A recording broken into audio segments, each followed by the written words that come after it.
ஹரே கிருஷ்ணா கிருஷ்ணா கிருஷ்ணா ஹரே ஹரே, ஹரே ராமா ராமா ராமா ஹரே ஹரே. குட்டி கதைகள் 375. இங்கு வியக்கத்தகு கிருஷ்ணர் பற்றிய கதை காண்போம். முன்பு ஒரு சமயம் முழுமுதற் கடவுளாகிய கிருஷ்ணரின் நுணுக்கங்களை புரிந்து கொள்ளாமலும் அவரது ஆன்மீக சிறப்புகளை பற்றி ஏதும் அறியாமலும் எளிய மனதில் ஆன ஆயர்குலச் சிறுவர்களும் பெரியவர்களும் சாதாரண மனிதர்களின் செயல்களை மிஞ்சிய கிருஷ்ணரின் அற்புதமான ஆற்றல்களை பற்றி பெருமையுடன் பேசிக்கொண்டார்கள். ஒருவர் கூறினார், ஓ நண்பர்களே, கிருஷ்ணரின் அற்புதமான செயல்களை பார்த்தால் இந்த அசாதாரணமான சிறுவன் விருந்தாவனத்தில் நம்முடன் வசிக்க நேர்ந்தது எப்படி என எண்ணி வியப்பு அடைகிறோம். இது நடக்க முடியாத ஒன்று. சற்றே நினைத்து பாருங்கள். இப்போது அவருக்கு 7 வயது நிரம்பி இருக்கின்றது. கஜராஜன் தாமரை மலரை துதிக்கையில் பிடித்து இருப்பது போல் கோவர்தன கிரியை தன் ஒரு கையில் ஏந்தி நிற்க அவரால் எப்படி முடிந்தது? தாமரை மலரை தூக்குவது ஒரு யானைக்கு மிக எளிதான காரியம். ஆனால் 9 வயது சிறுவரான கிருஷ்ணர் மிகப்பெரிய கோவர்தன மலையை எந்தவித சிரமமும் இல்லாமல் தூக்கி நிறுத்தினார்.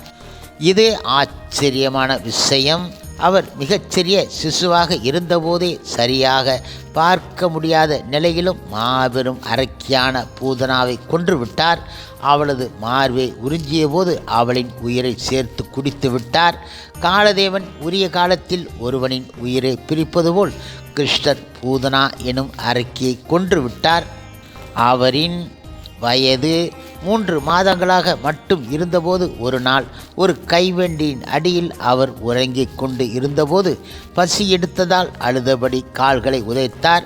அந்த சிறு பாதங்கள் உதைத்ததை தாங்க முடியாமல் வண்டி நொறுங்கி விழுந்துவிட்டது. அவருக்கு 1 வயதாக இருக்கும்போது சூறாவளி காற்றாக உருவெடுத்து வந்த திருநாவர்த்தன் என்ற அசுரன் அவரை ஆகாயத்தில் உயர தூக்கிச் சென்றான்.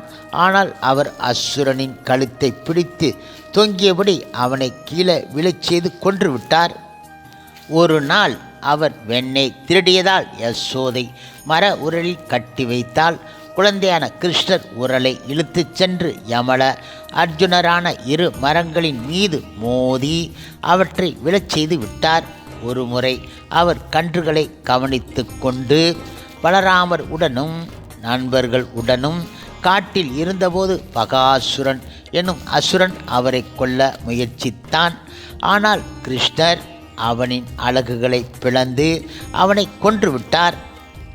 வத்சா அசுரன் என்ற அரக்கன் கன்றுகள் இடையே புகுந்து கிருஷ்ணரை கொல்ல முயன்றபோது அவர் அசுரனை இனம் கண்டு அவனை கொன்று மரங்களின் மீது தூக்கி எறிந்தார்.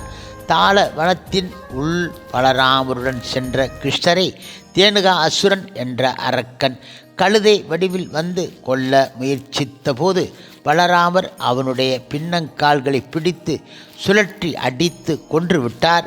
கழுதைகளின் வடிவில் இருந்த மற்ற சக அசுரர்களும் கொல்லப்பட்டு தாளவனம் மீண்டும் விருந்தாவன வாசிகளுக்கும் வன விலங்குகளுக்கும் பயன் தரவல்ல இடமாக மாறிவிட்டது. பிரலம்பா அசுரன் இடைச்சிறுவர்கள் இடையே புகுந்தபோது பலராமரை கொண்டு கிருஷ்ணர் அசுரனை கொல்வித்தார். பின்னர் கிருஷ்ணர் தம் நண்பர்களையும் அட்டுழியங்கள் செய்து வந்த காளியன் எனும் சர்ப்பத்தையும் நதியில் இருந்து வேறு இடத்திற்கு விரட்டி யமுனை நதியில் மேலும் நஞ்சு பரவுவதை தடுத்து நிறுத்தினார். நந்த மகாராஜாவின் மற்றொரு நண்பர் கூறினார், அன்புள்ள நந்தரே, உன் மகன் கிருஷ்ணர் இடமுள்ள வசீகர சக்தியை எங்களால் புரிந்து கொள்ள முடியவில்லை.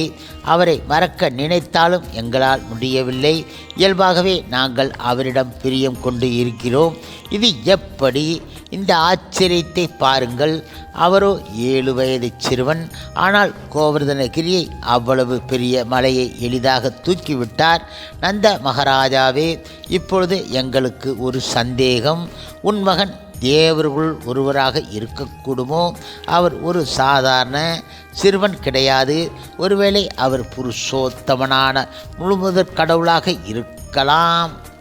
விருந்தாவன ஆயர்களின் புகழ் உரைகளை கேட்ட நந்த மகாராஜா கூறினார், நண்பர்களே, உங்களுக்கு பதில் கூறும் வகையில் நான் கர்க முனிவர் என்னிடம் கூறியதை எடுத்து உரைக்கின்றேன்.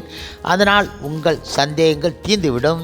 கர்க முனிவர் நாமகரண சடங்கை செய்விக்க வந்தபோது இந்த சிறுவன் பல யுகங்களில் பல நேரங்களில் தோன்றியதாகவும் இப்போது அவர் கிருஷ்ணா என்று சொல்லப்படும் கருமை நிறத்தில் தோன்றியதாகவும் முன்பு அவருக்கு வெள்ளை, சிகப்பு, மஞ்சள் நிறங்கள் இருந்ததாகவும் அவர் கூறினார். இந்த சிறுவன் முன்பு வசுதேவரின் மகனாக இருந்ததாகவும் அவரை பற்றி அறிந்தவர்கள் அவரை வசுதேவர் என்று அழைப்பதாகவும் முனிவர் என்னிடம் கூறியிருக்கின்றார். இந்த சிறுவனான கிருஷ்ணரிடம் பற்றுதல் கொள்ளும் பாக்கியம் பெறுபவனை அவனை பகைவர்கள் ஒருபோதும் வெல்ல முடியாது என அவர் கூறியிருக்கின்றார். ஒட்டுமொத்தமாக கூறினால் எப்போதும் தேவரின் பக்கம் இருந்து அவர்களுக்கு அசுரர்களால் தோல்வி ஏற்படாமல் காப்பாற்றுபவரான பகவானைய விஷ்ணுவை அவர் முற்றிலும் ஒத்து இருக்கின்றார். என் மகன் விஷ்ணுவுக்கு சமமாக பரமான அழகிலும் தகுதிகளிலும் செயல்களிலும் பிரபாவத்திலும் சிறந்து விளங்குவார் என கர்க முனிவர் உறுதியிட்டு கூறியிருக்கின்றார். எனவே அவரின் செயல்களின் அற்புத தன்மையைக் கண்டு நாம் ஆச்சரியம் அடையக்கூடாது. கர்க முனிவர் இவ்வாறு கூறி சென்றதில் இருந்து இந்த குழந்தையின் அதிசய செயல்களை நாம் தொடர்ந்து காண்கின்றோம். கர்க முனிவர் கூறியதில் இருந்து இந்த சிறுவன் சாக்ஷாத் நாராயணராகவோ அல்லது அவரின் முழுமையான அம்சமாகவோ இருக்க வேண்டும்.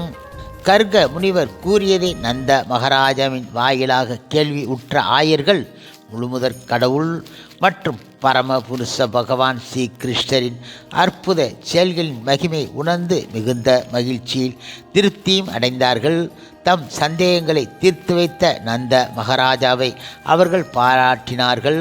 அவர்கள் கூறினார்கள், மிகுந்த அன்பும் அழகும் கருணையும் கொண்டவரான கிருஷ்ணர் எங்களை காப்பாற்றட்டும். கோபம் கொண்ட இந்திரன் புயலும் பனிக்கட்டியும் கூடிய கனத்த மழையை பொழிந்து எங்களை துன்புறுத்திய போது எங்களிடம் கருணை கொண்டு ஒரு குழந்தை குடைக்காலனை தூக்குவது போல் கோவர்தனகிரியை தூக்கி குடையாக பிடித்து எங்களையும் எங்கள் குடும்பங்களையும் பசுக்களையும் உடைமைகளையும் ஆச்சரியமாக அவர் எங்களை காப்பாற்றி இருக்கின்றார். அவர் தொடர்ந்து தம் கருணா திருவடியை எங்களிடம் எங்கள் பசுக்கள் இடமும் செலுத்துவாராக. வியக்கத்தகு கிருஷ்ணரின் பாதுகாப்பில் நாங்கள் அமைதியாக வாழ்வோமாக என்றார்கள் அவர்கள். ஹரே கிருஷ்ணா கிருஷ்ணா கிருஷ்ணா ஹரே ஹரே, ஹரே ராமா ராமா ராமா ஹரே ஹரே. சில பிரபுபாதரின் சேவையில் இஸ்கான் பக்தர்கள்.